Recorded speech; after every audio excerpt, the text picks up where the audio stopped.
Hello and welcome to another video from J Squared Restorations. Today we are going to show you how we have made the hinges for our bellows and just take you through roughly what we've done. So to start off, you're going to need some strapping which we've cut up out of tulip wood. This is inch wide by 1/4 inch. Make it to the length of your bellow, your feeder pump.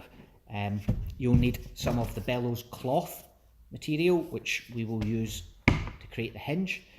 We're using little bits of veneer just to set the gap here, and you'll need a clamp and some bits of wood and also the wonderful hot glue. So to start off, we took a very small piece of veneer and we just, with a little dot of hot glue, we stuck this to this edge. And what the veneer is going to do is it's going to maintain the gap between the two pieces as you work, just to prevent them from creating any kind of pinch points or anything, or button up hard against, or if you've got a slight warp in the wood where it's not perfect, it just tries to control that. Now you set your two parts touching each other through the veneer so it sets this gap. Now on a longer piece like we were working on, we used a little clamp, and we clamped at one end or where we worked at the other. That just helped again keep it all straight and square. So we'll take this, we're now going to glue our cloth using the hot glue straight to these pieces here. We've also already drilled the holes which mount these hinges and countersunk them. Now this is optional, you don't have to do that, you could do it later. So before you start and do your proper hinge, have a test piece, play with the glue, see how strong it is, try and work out how much you need to apply. We did this a few days ago and it's pretty strong. We were quite happy to proceed then to make our hinges. So all that you need to do, with these two pieces touching, apply the glue. Now, we've applied plenty. We just slap that on there, make sure you cover it all, get right to the edges. Unfortunately, your little holes fill up, but that's not too big a problem, you can deal with that later. Now, the hot glue doesn't stay hot for long, and it does get sticky quite quickly. So, apply your fabric, and then just work it to either end, working out any bubbles, making sure that everything's had a good press down. Now, it's worth holding this for a wee minute and letting the glue start to kick off, but it quite quickly gets tacky, and you can have a wee look and see, have we got enough coverage, have we got enough glue, and if you need to, that part's already started going, and if you need to, maybe we don't quite have enough at this end, we'll just add a wee bit more, and away we go. This is a bit messy, so you'll want a little rag with some water on it to wipe your fingers. So, now we're going to fold this over and we're going to clamp up. So let's get the glue out of the way.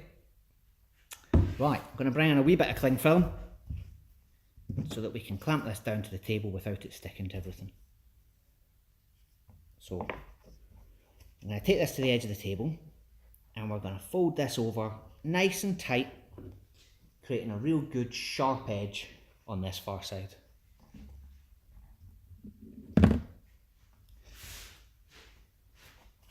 So here you'll see we've got a nice sharp fold in the fabric. Now this fabric is quite thick, and so it can be hard to get it to pull nice and sharp, but what we're aiming for here is to keep the back of this piece of wood nice and flush with each other, and the fabric flush as well, so that none of it's sticking out. I maybe should have waited an extra wee minute for this to set a wee bit more, but we'll be okay. So now that we've got that nicely lined up, I'm just going to bring it to the edge of the table. I'm going to fold the cling film over the top, and then I'm going to just apply a spreading piece of wood, and then we'll clamp down onto that, applying quite a lot of pressure to the join, keeping it nice and flush. It's worth now wiping off any excess glue that you can. It's quite easy to remove when it's still wet, and even if you do let it dry, we've found it, a bit of rag and some hot water and it'll come off fine. If it's got really thick, you can scrape it off a bit. So, clamped up nice, and we're going to leave that to set. So now that we've let this part set for at least 1 hour, we've done this a little bit quicker since it's just for this demonstration. Taking it apart, and we're just going to clean off any excess glue, and we're just going to tidy up around the sides.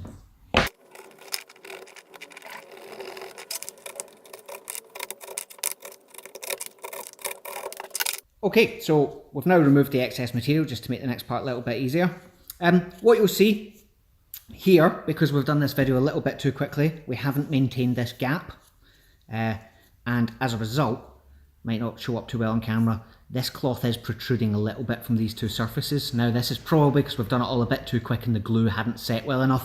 So when you have it laying like this, let the glue set a little bit longer probably before you make that nice tight fold, and then just give your excess material a wee tug here to make sure that it's pulled anything that may have bulged out that way.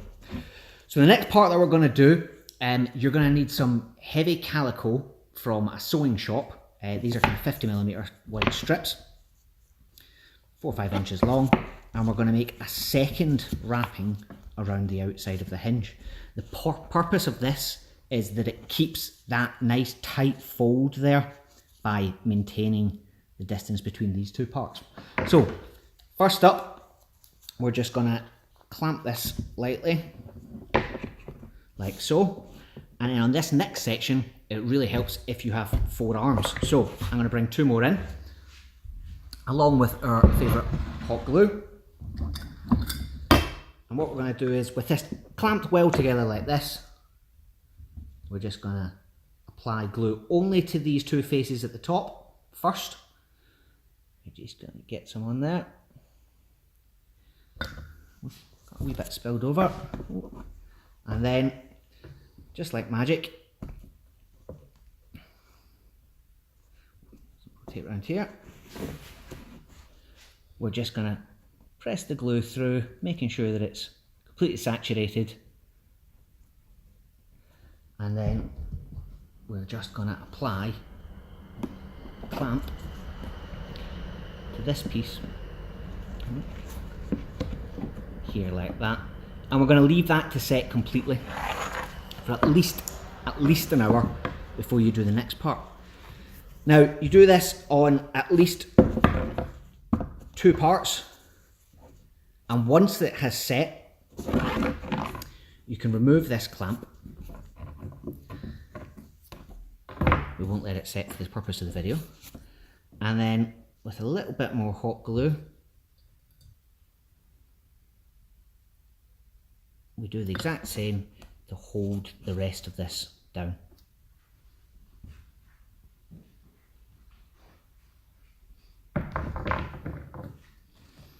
Yeah, we'll just bring in the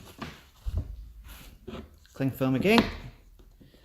And same story on this side. Oh, that won't happen when you do it because you'll have let it set properly. A little bit more hot glue. Over we go. Now,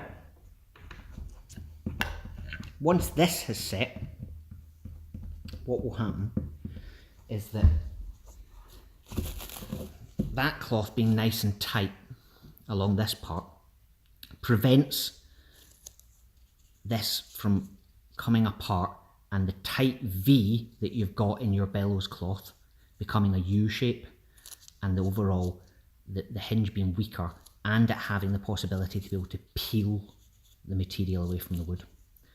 So if you just do it like that, pull it nice and tight, same story, in with the clamp, and leave that to set. Then you can take it apart, tidy up round the corners with a knife, just like we did on the bellows material, and then you will have an almost complete hinge.